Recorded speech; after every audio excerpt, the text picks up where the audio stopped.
নমস্কার বন্ধুরা, আমি শুভদীপ তোমাদের স্বাগত জানাই আমার ইউটিউব চ্যানেল জ্ঞান মার্গে। এই ভিডিওতে আমরা এবিটিএ টেস্ট পেপার 2024-25 থেকে ভূগোল বিষয়ের পেজ নাম্বার 324 এর সমস্ত এমসিকিউ, অতি সংক্ষিপ্ত প্রশ্নের উত্তর এবং ম্যাপ পয়েন্টিংগুলি আলোচনা করব। তাহলে দেখো, বিভাগ কয়ের একের বলেছে বিকল্পগুলির থেকে সঠিক উত্তরটি নির্বাচন করে লেখো। একের এক, বহির্জাত প্রক্রিয়াগুলির মধ্যে সবচেয়ে বেশি প্রভাব ফেলে। এটা হবে অপশন ক, নদী। একের দুই, মরু অঞ্চলের শুষ্ক নদী খাতকে বলা হয়। এটা হবে অপশন ঘ, ওয়াদি। একের তিন, ওজোন গহ্বর সৃষ্টির জন্য দায়ী গ্যাস হলো। এটা হবে অপশন খ, ফ্রেয়ন। একের চার, রকি পার্বত্য অঞ্চলে প্রবাহিত শীতল স্থানীয় বায়ু হলো। এটা হবে অপশন গ, ব্লিজার্ড। একের পাঁচ, মোজাম্বিক ও মাদাগাস্কার স্রোতের মিলিত নাম। এটা হবে অপশন খ, আগুলহাস। একের ছয়, বায়ুর আর্দ্রতা মাপক যন্ত্র হলো।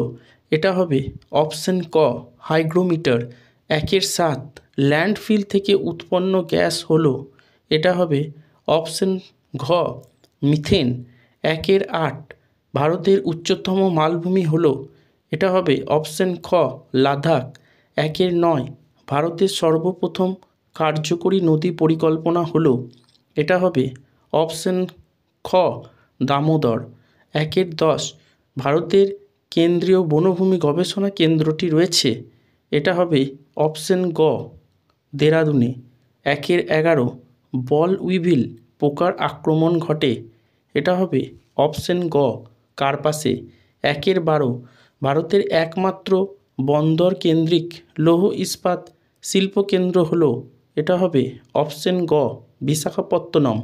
একের তেরো, আরব সাগরের রানী হলো।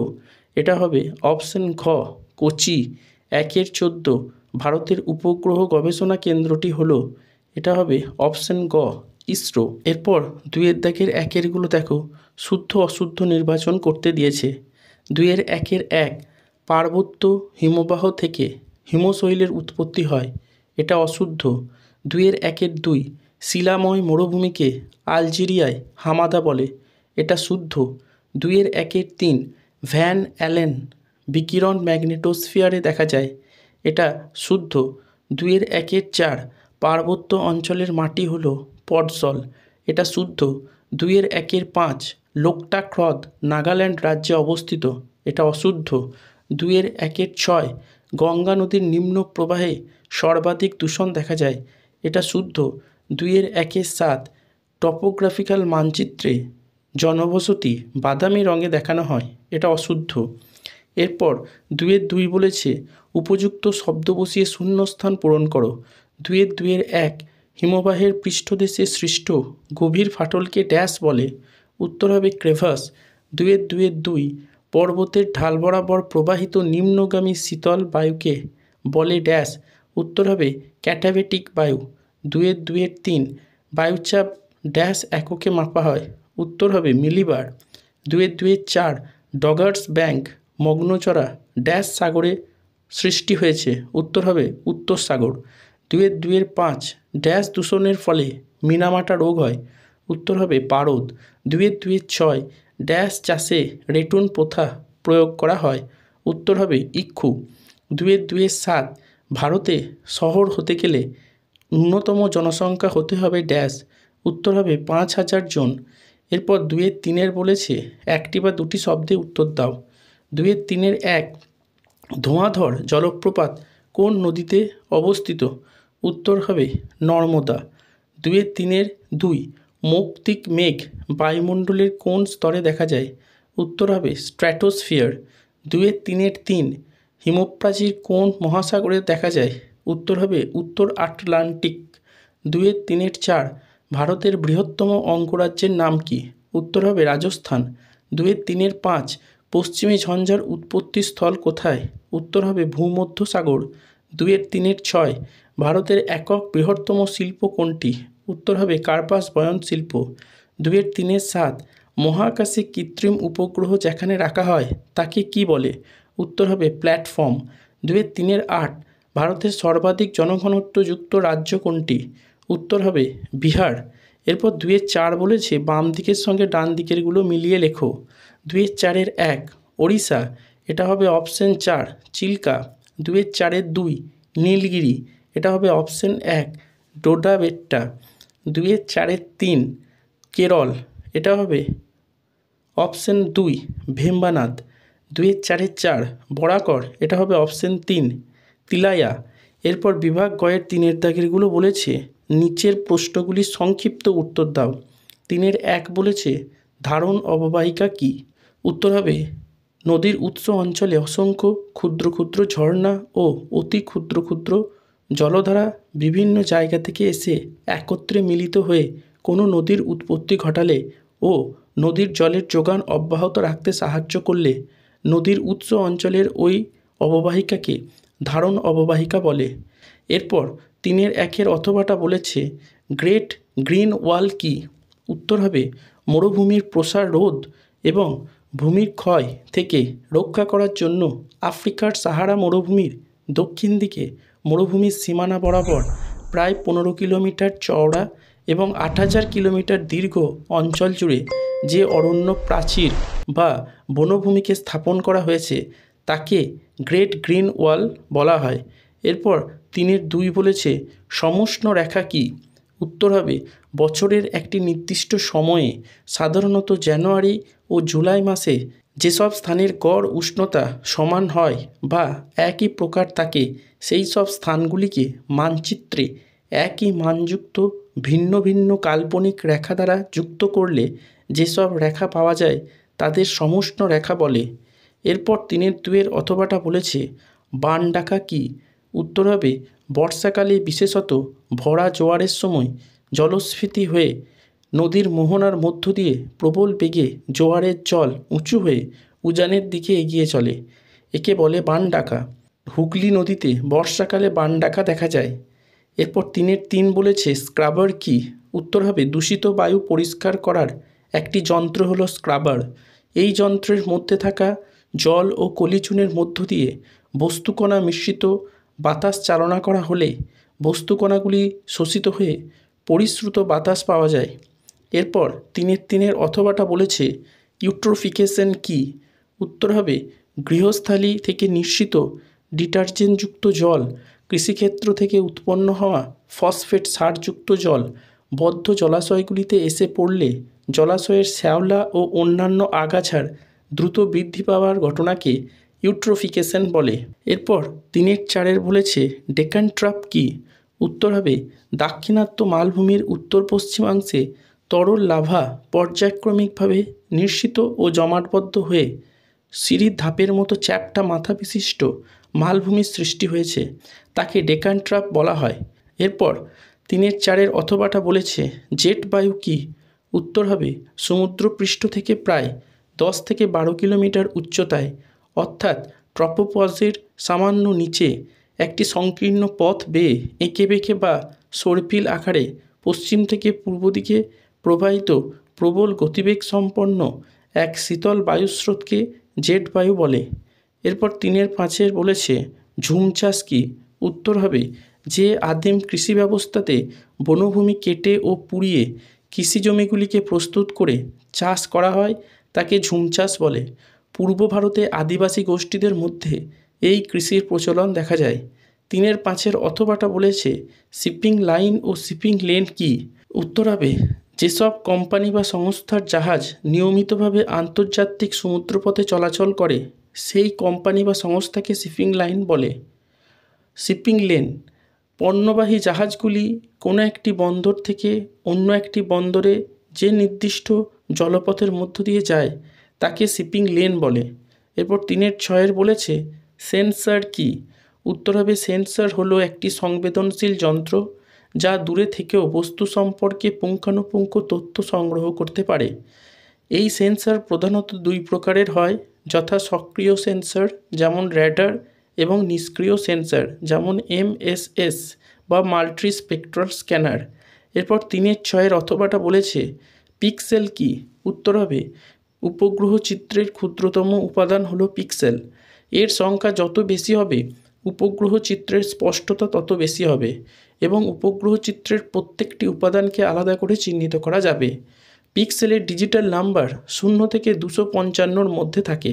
এরপর বিভাগ ঘয়ের 4-এর দাগেরগুলো বলেছে সংক্ষিপ্ত ব্যাখ্যামূলক উত্তর দাও। 4-এর 1 বলেছে মরু সম্প্রসারণের কারণ লেখো। উত্তর হবে ক, জলবায়ু পরিবর্তনের কারণে বৃষ্টিপাতের অনিয়মিত বণ্টনের জন্য মরুভূমির সম্প্রসারণ ঘটে। খ, অতিরিক্ত বৃক্ষচ্ছেদনের কারণে মরু অঞ্চলের বালুকণা বিনা বাধায় প্রবেশ করে নতুন ভূমিকে মরুভূমির অন্তর্ভুক্ত করে। গ, অতিরিক্ত ভৌমজলের উত্তোলনের ফলে মৃত্তিকার কণামধ্যস্থ জলের অভাবে তাদের মধ্যে আকর্ষণ কমে যায়, ফলে সহজে বায়ু দ্বারা ক্ষয় পেয়ে মৃত্তিকা অপসারিত হওয়ার কারণে মরুভূমির প্রসার ঘটে। ঘ, অতিরিক্ত পশুচারণ ও অবৈজ্ঞানিক কৃষি পদ্ধতি অবলম্বনের কারণে মাটির কণাগুলি আলগা হয়ে গেলে সহজেই বায়ু দ্বারা ক্ষয় পেয়ে মরু প্রসারণ ঘটাতে সাহায্য করে। এরপর 4-এর 1-এর অথবাটা বলেছে হিমবাহ উপত্যকা ইংরাজি ইউ অক্ষরের মতো হয় কেন? উত্তর হবে হিমবাহ যখন উপত্যকার মধ্য দিয়ে প্রবাহিত হয় তখন সেখানে হিমবাহের নিম্নক্ষয় ও পার্শ্বক্ষয় প্রায় সমানভাবে হতে থাকে। এক্ষেত্রে হিমবাহের ক্রমাগত ক্ষয়, বহন ও সঞ্চয়ের ফলে উপত্যকার তলদেশ খানিকটা বুজে আসে এবং উপত্যকার দুপাশ গভীর ও খাড়া হয়। ফলে হিমবাহ উপত্যকাটি বরফমুক্ত হলে দেখা যায় যে হিমবাহ উপত্যকার তলদেশটি বেশ প্রশস্ত এবং উপত্যকার পার্শ্বদেশ বেশ খাড়া হয় এবং উপত্যকার আড়াআড়ি পার্শ্বদেশ অনেকটা ইংরাজি ইউ অক্ষরের মতো দেখতে হয়। এরপর 4-এর 2 বলেছে পরিবেশের উপর বর্জ্যের প্রভাব লেখো। উত্তর হবে ক, বিষাক্ত কঠিন বর্জ্যগুলি পরিবেশে মুক্ত হলে দূষণ সৃষ্টি হয়, ফলে বাস্তুতন্ত্র বিনষ্ট হয় এবং মানবদেহে নানা রকম ক্ষতিকারক রোগের সৃষ্টি হয়। খ, বিষাক্ত তরল বর্জ্যগুলি জলে মেশার ফলে নদী, পুকুর, হ্রদ, সমুদ্রের জল দূষিত হলে জলজ বাস্তুতন্ত্র বিপর্যস্ত হয়। গ, বিষাক্ত গ্যাসীয় বর্জ্যগুলি অস্বাভাবিক মাত্রায় বাতাসে মেশার ফলে বায়ু দূষিত হয়। ঘ, বর্জ্য পদার্থ মৃত্তিকায় মিশে মৃত্তিকার স্বাভাবিক চরিত্র নষ্ট করে, ফলে মাটির উর্বরতা হ্রাস করে এবং মাটিতে অম্লতা ও লবণতা বৃদ্ধি পায়। এরপর 4-এর 2-এর অথবাটা বলেছে বর্জ্য কম্পোস্টিংয়ের সুবিধা লেখো। উত্তর হবে ক, এই পদ্ধতিতে জৈব বর্জ্যগুলিকে পচিয়ে জৈব সার তৈরি করা হয়। খ, এই পদ্ধতির ব্যবহার পরিবেশ বান্ধব হওয়ার পাশাপাশি অনেক সাশ্রয়ী। গ, এই পদ্ধতির প্রয়োগের জন্য খুব বেশি স্থানের প্রয়োজন হয় না। ঘ, জৈব বর্জ্য বিনাশের ক্ষেত্রে এই পদ্ধতি সবচেয়ে সহজ এবং সবচেয়ে বেশি প্রচলিত। এরপর 4-এর 3 বলেছে মৌসুমী বায়ু হল সমুদ্রবায়ু ও স্থলবায়ুর বৃহৎ সংস্করণ। ব্যাখ্যা করো। উত্তর হবে স্থলবায়ু ও সমুদ্রবায়ু সৃষ্টির মূল কারণ হল দিন ও রাতের উষ্ণতার তারতম্যজনিত কারণে সৃষ্ট চাপ ঢালের পার্থক্য। দিনের বেলায় সূর্যের তাপে স্থলভাগ যে পরিমাণে উত্তপ্ত হয় জলভাগ ততটা উত্তপ্ত হতে পারে না বলে স্থলভাগের উপর নিম্নচাপ আর জলভাগের উপর উচ্চচাপ বিরাজ করে, যার দরুন জলভাগ থেকে স্থলভাগের দিকে বায়ু প্রবাহিত হয়। আবার রাতের বেলা স্থলভাগ দ্রুত তাপ বিকিরণ করে শীতল হয়, কিন্তু জলভাগ ততটা দ্রুত শীতল হতে পারে না বলে জলভাগে নিম্নচাপ এবং স্থলভাগে উচ্চচাপ বিরাজ করে। তাই স্থলভাগ থেকে জলভাগের দিকে বায়ু প্রবাহিত হয়। ঠিক একই রকমভাবে মৌসুমী বায়ু সৃষ্টির পিছনে রয়েছে স্থলভাগ ও সমুদ্রের মধ্যে উষ্ণতার তারতম্যজনিত চাপ ঢালের পার্থক্য। মূলত জুন জুলাই মাসে ভারতীয় উপমহাদেশের স্থানীয় অংশে প্রখর উষ্ণতার কারণে প্রবল নিম্নচাপের সৃষ্টি হয়, কিন্তু ভারত মহাসাগরের জলভাগ সেই তুলনায় কম উষ্ণ হয় বলে এই অংশে উচ্চচাপ অবস্থান করে। ফলস্বরূপ দক্ষিণ পশ্চিম মৌসুমী বায়ু সমুদ্রভাগ থেকে ভারতীয় ভূখণ্ডে প্রবাহিত হয়। আবার শীতকালে ঠিক এর বিপরীত অবস্থা দেখা যায়। এই সময় ভারতীয় ভূখণ্ডে শীতকাল বিরাজ করায় স্থলভাগ দ্রুত তাপ বিকিরণ করে শীতল হয়ে পড়ে বলে উচ্চচাপের সৃষ্টি হয় এবং ভারত মহাসাগরে নিম্নচাপ বিরাজ করে, ফলে শীতকালে উত্তর পূর্ব মৌসুমী বায়ুর উৎপত্তি ঘটে। এরপর 4-3 অথবাটা বলেছে দক্ষিণ ভারতে জলাশয়ের মাধ্যমে জলসেচ বেশি হয় কেন? উত্তর হবে ক, অপ্রবেশ্য শিলার উপস্থিতি। দাক্ষিণাত্য মালভূমির অধিকাংশ জায়গায় মাটির নিচে অপ্রবেশ্য শিলা থাকায় ভৌমজলের সঞ্চয় কম। খ, তরঙ্গায়িত ভূমিভাগ। কঠিন আগ্নেয় শিলা গঠিত এই মালভূমির ঢেউ খেলানো ভূমিতে বহু জলাশয় সৃষ্টি হয়েছে। এই জলাশয়গুলি এখানকার জলসেচের প্রধান উৎস। গ, নদীর কম উপস্থিতি।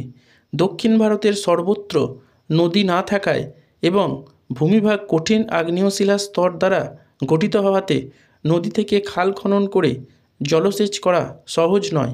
ঘ, অনিত্যবহ নদী। দক্ষিণ ভারতের বেশিরভাগ নদীগুলি বৃষ্টির জলে পুষ্ট হয়, তাই এই নদীগুলি থেকে সারা বছর জলসেচের জন্য প্রয়োজনীয় জল পাওয়া যায় না। ওয়া, খনন কার্যের অসুবিধা।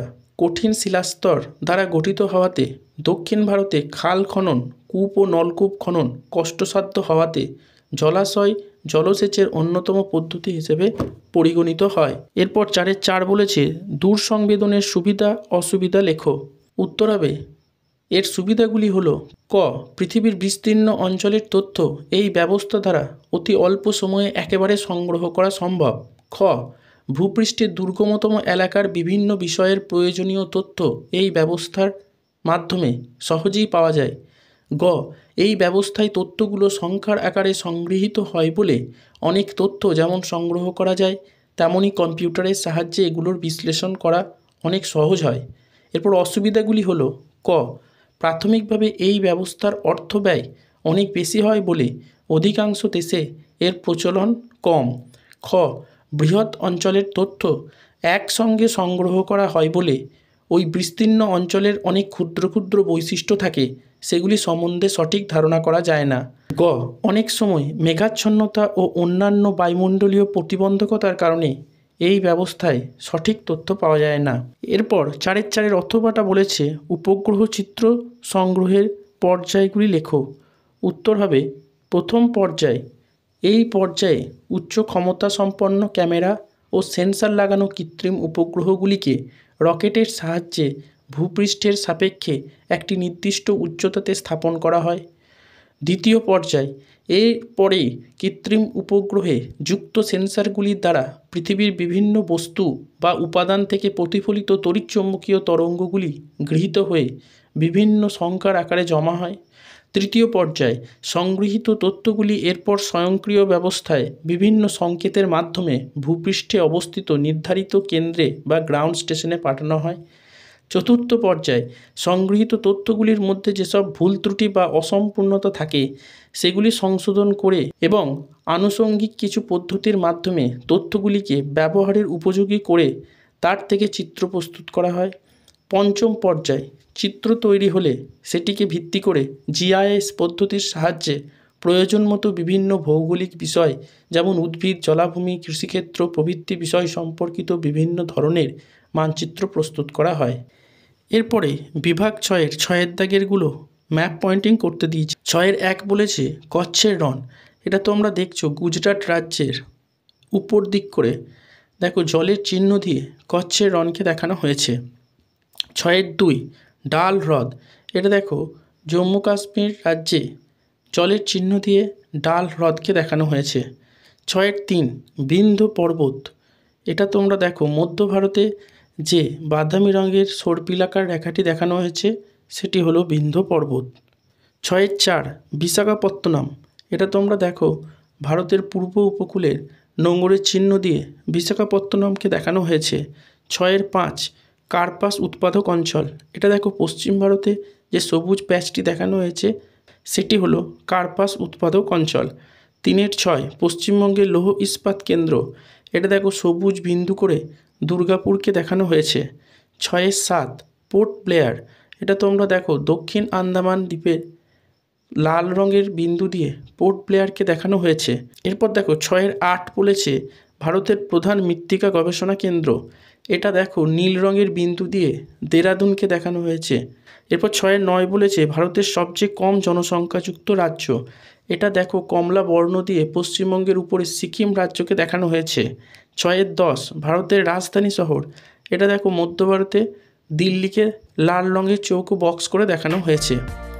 এই ভিডিওটা দেখে উপকৃত হলে অবশ্যই একটি লাইক করবে, কমেন্ট করবে এবং বন্ধুদের সাথে ভিডিওটা শেয়ার করবে এবং চ্যানেলটিতে নতুন ভিজিট করলে অবশ্যই সাবস্ক্রাইব করে নেবে এবং পাশে থাকা বেল আইকনটি প্রেস করে দেবে, যাতে পরবর্তী ভিডিওর নোটিফিকেশান তোমরা সকলের আগে পেতে পারো। ভিডিওটা সম্পূর্ণ দেখার জন্য ধন্যবাদ। নমস্কার।